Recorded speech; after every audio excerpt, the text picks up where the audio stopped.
Welcome to another exciting tactical breakdown. In chess, when a piece is forced to do two jobs at once, it is about to get fired.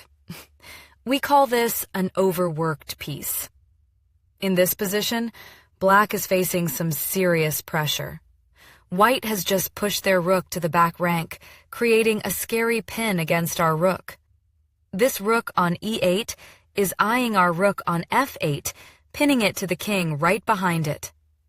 However, Black has a brilliant long-range counterattack. Let us focus our attention on White's knight. The knight on f3 appears to be perfectly safe. It looks like it is defended by both the pawn next to the king and the queen on the queen side. But appearances can be deceiving. The pawn on g2 is absolutely paralyzed. It is pinned straight to the king by our absolute monster of a queen. If that pawn were to move, the king would be completely exposed. This means the white queen is actually the only real defender of the knight. But wait, let us look at that queen's responsibilities again. She is defending the knight, yes, but she is also the sole defender of that aggressive rook on e8. That queen is desperately overworked. And we are going to exploit that immediately. Boom!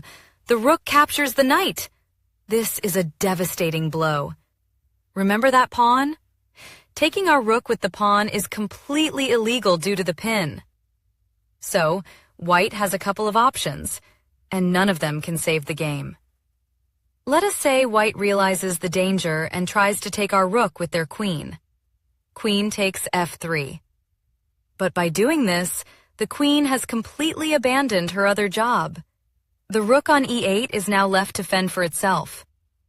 We confidently initiate a massive trade by capturing the queen. If White recaptures with the pawn, with the queen gone, we simply scoop up the completely undefended rook. Black is now up a massive amount of material and will easily win the endgame. Wait, what if instead of capturing with the pawn, White tries a tricky in-between check? If the rook captures on f8 with check, we do not even blink.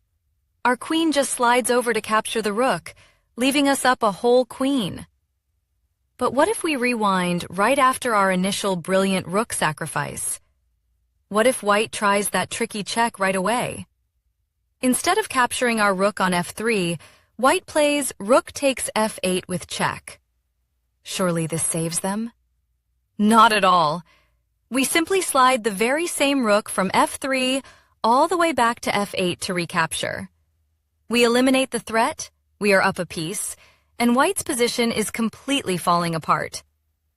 This beautiful sequence is a perfect illustration of why overworked pieces almost always lead to disaster. Always look for pieces doing double duty, because they are the key to unlocking spectacular combinations.